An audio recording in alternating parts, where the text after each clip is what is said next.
Genesis 18, 1 through 22. Jael appeared to Abraham near the great trees of Mamre while he was sitting at the entrance to his tent in the heat of the day.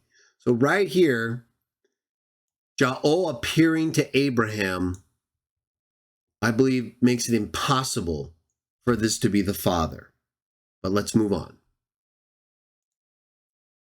Verse 2, Abraham looked up and saw 3 men standing nearby. When he saw them, he hurried from the entrance of his tent to meet them and bowed low to the ground. Verse 3, he said, Abraham, if I have found favor in your eyes, my Lord, do not pass your servant by. Verse 4, let a little water be brought, and then you may all wash your feet and rest under this tree. Verse 5, let me get you something to eat so you can be refreshed and then go on your way now that you have come to your servant. Very well, they answered, the 3 men. Do as you say. Verse 6, so Abraham hurried into the tent to Sarah. Quick, he said, get 3 seahs of the finest flour and knead it and bake some bread. Then he ran to the herd and selected a choice tender calf and gave it to his servant, who hurried to prepare it. Verse 8, he then brought some curds and milk and the calf that had been prepared and set these before them. While they ate, he stood near them under a tree. We often use this account to show, because it goes on to identify at least 2 of these beings as angels, and I'm going to argue all 3. But it shows that angels can take human form and even eat food, like we see Jesus doing in his post-resurrection state, in the New Testament. All right, but setting that aside, verse 9, where is your wife, Sarah? They asked him. There in the tent, he said. Verse 10, then one of them said, I will surely return to you about this time next year, and Sarah, your wife, will have a son. Now Sarah was listening at the entrance to the tent, which was behind him. All right, so this one is definitely talking so they can hear, right? Because she can hear. She's listening, and she can hear him. Verse 11, Abraham and Sarah were already very old, and Sarah was past the age of childbearing.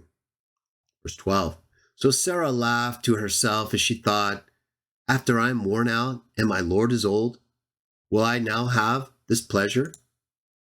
Verse 13, then Jael said to Abraham, why did Sarah laugh and say, will I really have a child now that I am old?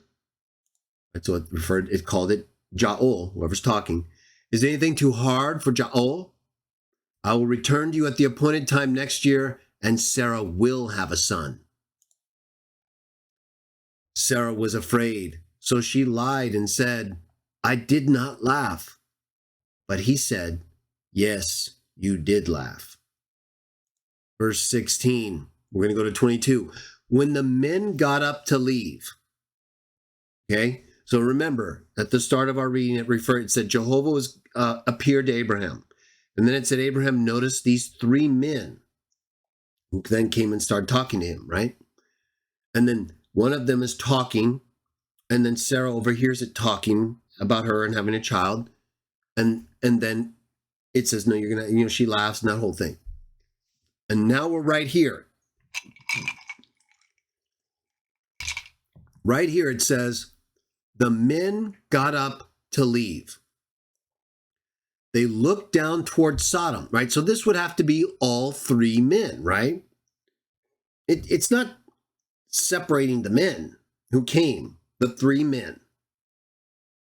It just says the men got up to leave. So it doesn't say one was going to stay or the others were going to stay. It goes on to kind of say that, but you'll see. The men got up to leave.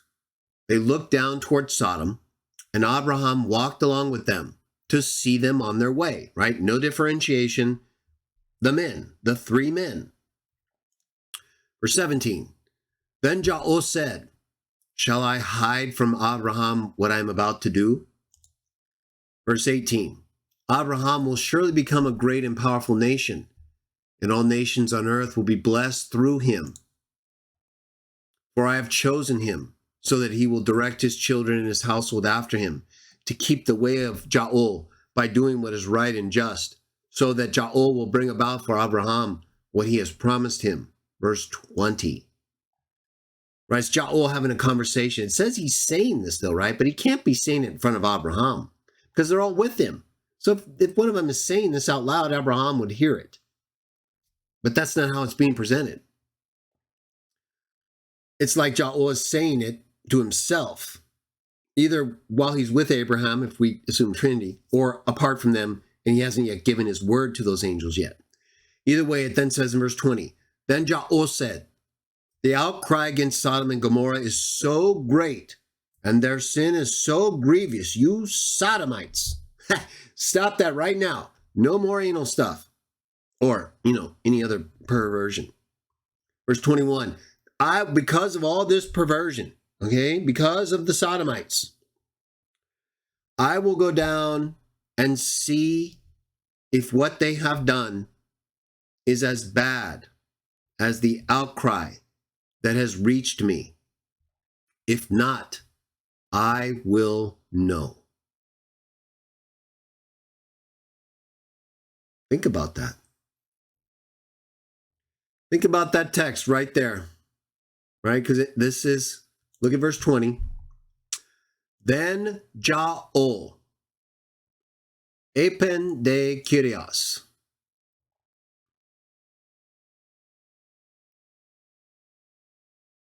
Omer Yehwah,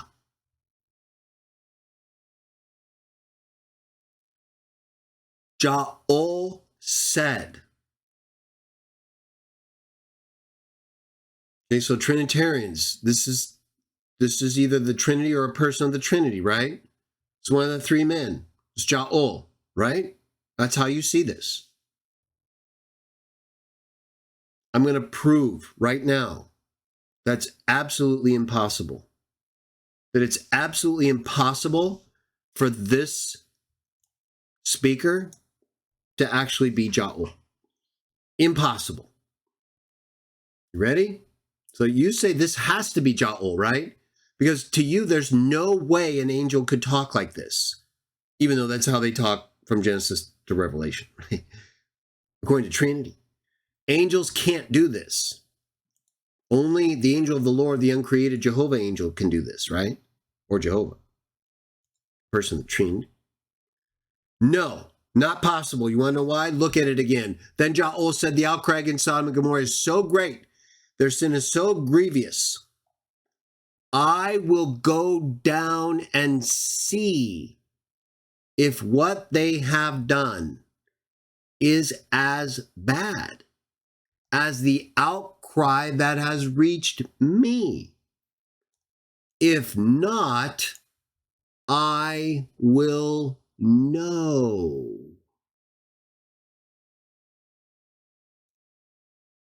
How could God not already know? What it says right here, this speaker does not know. Trinitarians. I'm sorry, even according to your own view of God, it's not possible for this to be God. And it's not possible for other reasons too, like we've been talking about. But for you, there's no way God couldn't already know if it's as bad as the outcry, right? It's the whole point of the outcry, getting to him, telling him how bad it is, and he's omniscient according to you in every sense of the word. How could he not already know, especially if that's the outcry that's reaching him? Why does God have to go down if he's omnipresent according to you, in the way that you view it, and find out and know and get to know? Right? It even says that. Hina, no. Gamma nu omega, right? It actually is pronounced no, but it's a form of the Greek verb for know, right? Genosko, right? I will know. Sorry, Trinitarians, it's game over. This ends the discussion. It's over. Either you don't believe a person of the Trinity in his pre-existent state where there's no human nature, all that stuff later. No, it says right here, this speaker, whom everything tells us contextually and textually, historically, is an angel speaking for God, the words of Yahweh, but not Yahweh, because you can't see and hear Yahweh. And Yahweh is not just the Father, or he's not a Trinity, he is just the Father, sorry. And right here, we have further proof that the speaker, whom was earlier identified explicitly as the angel of Yahweh, has to be an angel. Or God is not who you think he is, right? Trinitarians, which is it going to be? Are you going to surrender omniscience, or are you going to surrender Trinity? Because according to you, all three of the men here in this account, especially this one, right? The one before whom it even said that, right? In verse 20, it even says that. And according to you and the way you interpret the angel of the Lord and all this stuff, the way they talk, has to be God. Either that or you're going to change the whole way you understand Yahweh speaking directly as God to be like us, right? Which is what you should do. But we very clearly have a problem, don't we? For you Trinitarians. You project nuts. Either God is not omniscient, like we've been telling you in the way that you say he is, but that the Bible doesn't describe because it actually limits God. And our view actually makes him unlimited. Like he's actually able to have control over what he knows, which makes him more capable. According to you guys, he doesn't have any choice. He has to know. Yet this text right here, no. He has to go down and find out, right? So you got no omniscience, you got no omnipresence, and you got no Trinity. None of this affects our doctrine at all, because it is our doctrine. All of it. Verse 22, last verse of this account. The men turned away and went towards Sodom, but Abraham remained standing before the Lord. Okay. So we just established there's no way these three men are the three persons of the Trinity. Impossible. Because one of them, at least, if not all of them, because it starts out saying Jehovah appeared to Abraham. Then it says there's three men, and we all know Jehovah appears through angels, right? Just like in Exodus 3, just like elsewhere in the Old Testament, just like in the New Testament, Acts 7, everywhere, all over again.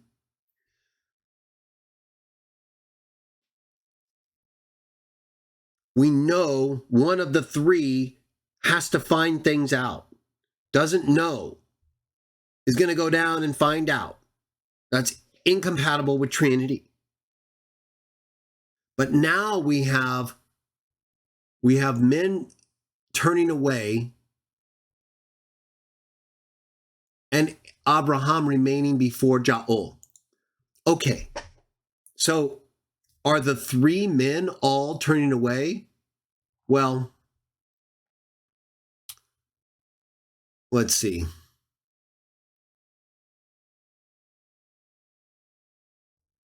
Which version is this? 1822. Let's just see. It looks like these translations here, in terms of whether or not it says two.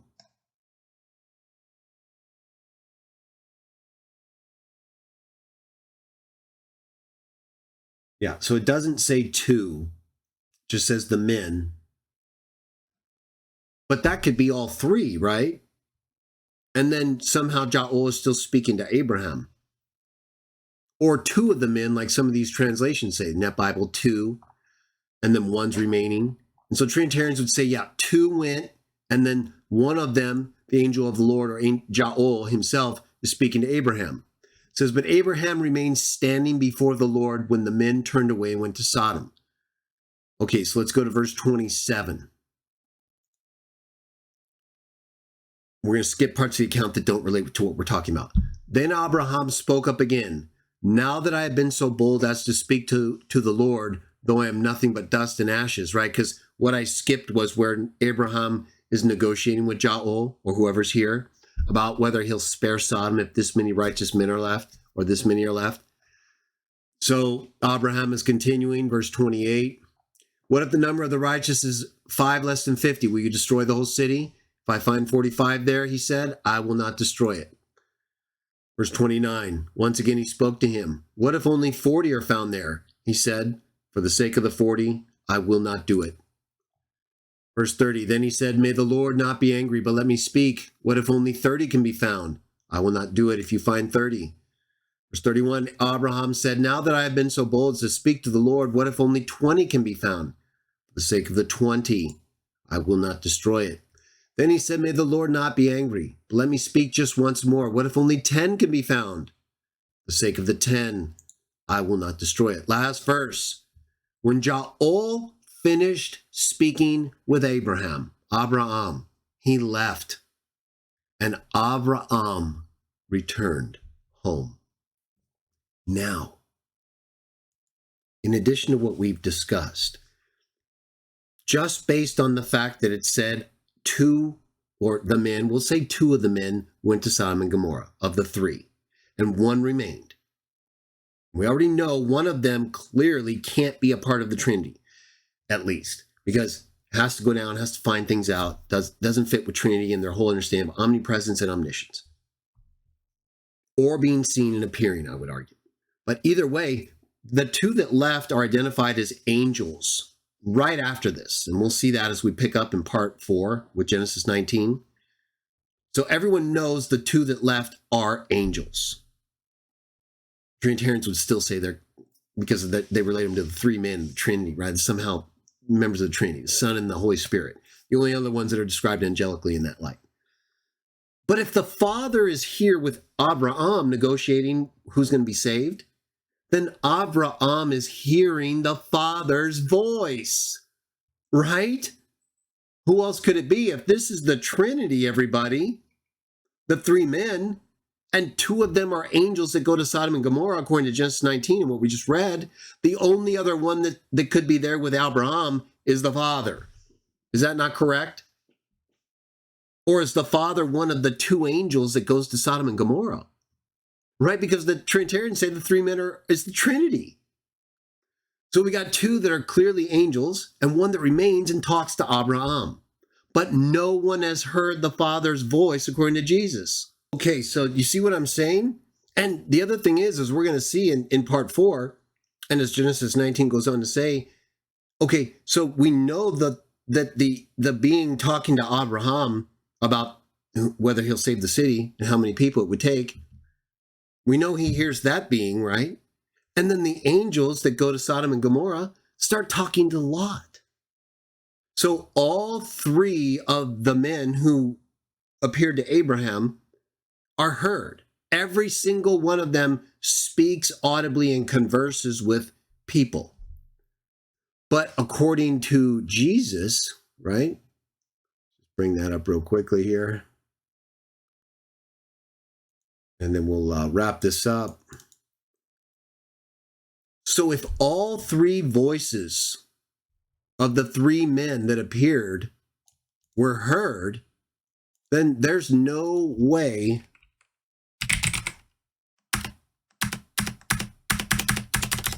excuse me real quick here.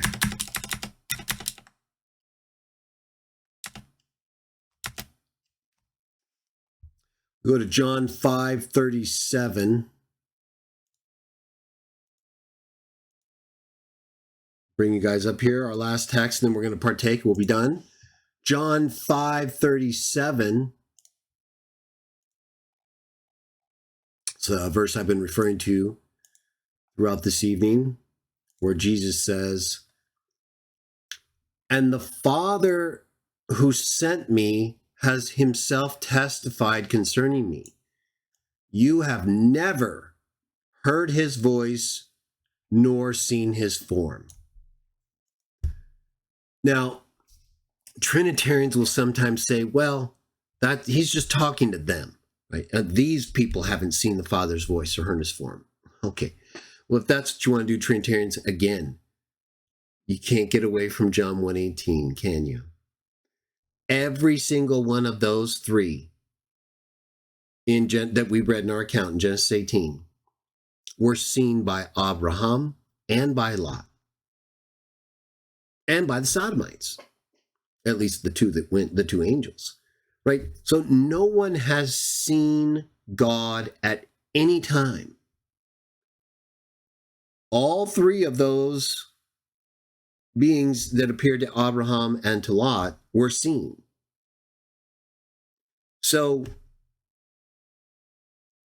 there's no way out of this. There's no way out of this. And God himself tells Moses, no one can see me and live.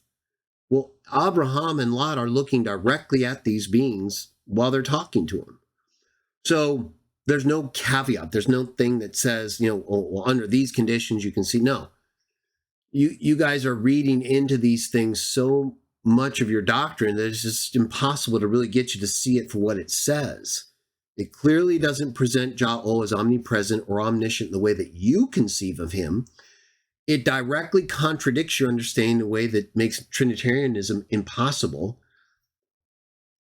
And it also doesn't present any one of these three beings as anything different than what we were reading from chapters 15, 16, and 17, as the angel of Ja'ol, bringing words of Ja'ol to Avram and others, Hagar and others. So while in some cases that's not explicit, sometimes it says Ja'ol, and sometimes it says angel of Ja'ol, except for NIV. It's still in the context of the speaker talking directly to and appearing before, even to the extent that Sarah says, I've seen God, and I'm going to live, right? So there's something, the vision is not like just something ordinary, right? It's something like spectacular that she's seen and says, how am I going to live after this? Same with Manoah and his wife. All of these are involving angels, though. Otherwise, we have a contradiction and a problem with John 1:18 that no one has seen God at any time. There's no way you could argue that these people aren't seeing God, or especially in the case of Manoah and his wife, where the the God they've seen is in fire, right? So it only makes sense in the context of the understanding that we've been developing and seeing from Zechariah to Genesis now, where these sons of God, these angels, explicitly speak the words of God in the first person, which is entirely consistent with what we read in the New Testament book of Acts chapter 7, where under inspiration, we are told that when God is speaking, like in Exodus, out of the burning bush, in fire, Moses is right there looking at him. That was angels, not just an angel, angels. You don't believe me? Read Acts chapter 7. Okay, well, then you don't believe the Bible. You believe in Trinity. We believe the Bible. We use the Bible to interpret the Bible. We don't use later doctrine to reinterpret the meanings and uses of all these terms, to come up with a whole new doctrine that just happens to involve the non-use of God's name in large part, especially NIV, and all this bizarre understanding of terms that's contradictory to normal usage and historical thought. So that's why we reject the Trinitarian understanding of the angels of Ja'ol in Genesis and elsewhere. It does not fit the Bible or the context of the text, or even with their own understanding of God, or Jesus, I would argue, or the Holy Spirit. Either way, I believe it's very clear that while not every account we read this evening says it's angels speaking for God, several of them did. And all of those who speak for or as God appeared and were heard by the people to whom they were speaking. So much so that Sarah thought she was going to die, or was amazed she was going to live. Same as Manoah and his wife. It's like something special here. Same with Moses in the burning bush, right? So this idea that somehow they can do this in spite of John 1:18 and other texts that say, no, No, you can't do that. Not with God. Not if that's really God. Now, if it's an angel, even the angel of Jah, oh, right, because these are angels. They represent God. And in representing God, they speak and act and are God. Because they're our God and their God, right? They're being the Father to us, just like Jesus did, same thing. Right? That's why for us, it's easy to interpret these texts. No Trinity. Right? That's why we don't get bothered. When Trinitarians hear all this stuff, it's like, what are you saying? How can you, what? Trinity, creatures? No. They have to come up with all this weird stuff. We don't. We just read the Bible the way it was written and according to the understandings of terms during the time they were written, not later stuff.